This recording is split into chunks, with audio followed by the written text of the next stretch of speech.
Hey gang! Welcome back to Miss Harlow's Quarantine Reads Summer Reading Edition, where I talk to you about what I've been reading while we're on summer break.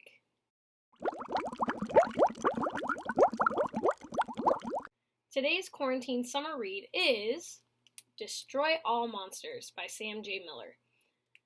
I've really struggled with how to talk about this book because it's so important and it's so beautiful that anything I have to say about it really isn't going to do it justice, so please just keep that in mind. I'm going to talk about it as honestly as I can, but know that whatever I'm saying about it is much, much better on the inside of this book. It's very literary, but it has a very healthy fantasy element, which really captured me, and I would put it in the same echelon as The Perks of Being a Wallflower by Stephen Chbosky and Lucas by Kevin Brooks. Very powerful story about overcoming shared trauma. And so a little bit about it. It features two main characters, Ash and Solomon, and they have been best friends since they were kids, but when they were 12, something happened to them. And Ash fell out of a treehouse and lost all memory of the night. She doesn't know what happened.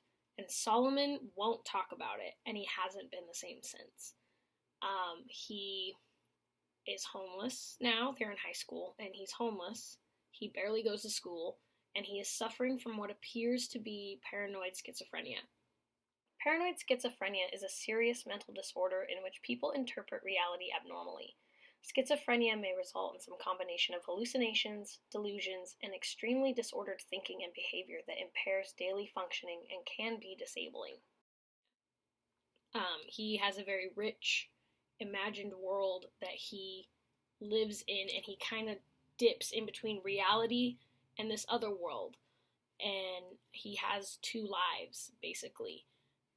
What's really beautiful and how Sam J. Miller handled their chapters is they swap viewpoints every chapter. So one chapter is Ash and one chapter is Solomon, and back and forth.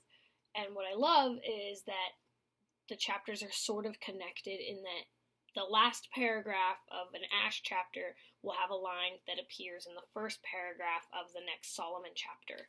And so even though they feel very separated and they're struggling to connect over their shared trauma and Solomon's mental illness, there's this sense of connection. There's this sense of overlap between them, and that they still share something.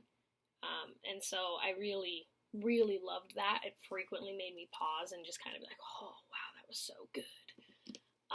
So it's just this really beautiful, heavy book. It is not for the faint of heart. There is very realistic trauma here. And it's a sad book, but it is ultimately hopeful. I do want to stress that. Like, it doesn't have a happy ending necessarily, but it's hopeful. You leave feeling wrecked, but hopeful that you can rebuild. And I think that's a really important message too. So, I can't speak highly enough about Sam J. Miller. I love his work. I've read a lot of his short stories. He has another book called Blackfish City, which absolutely blew my mind.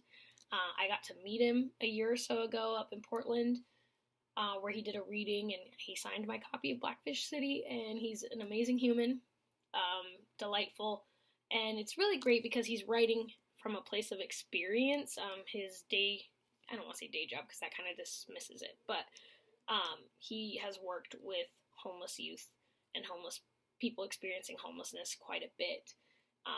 And so it just really rang true. This book carries so much weight and truth in it, and it really captured me.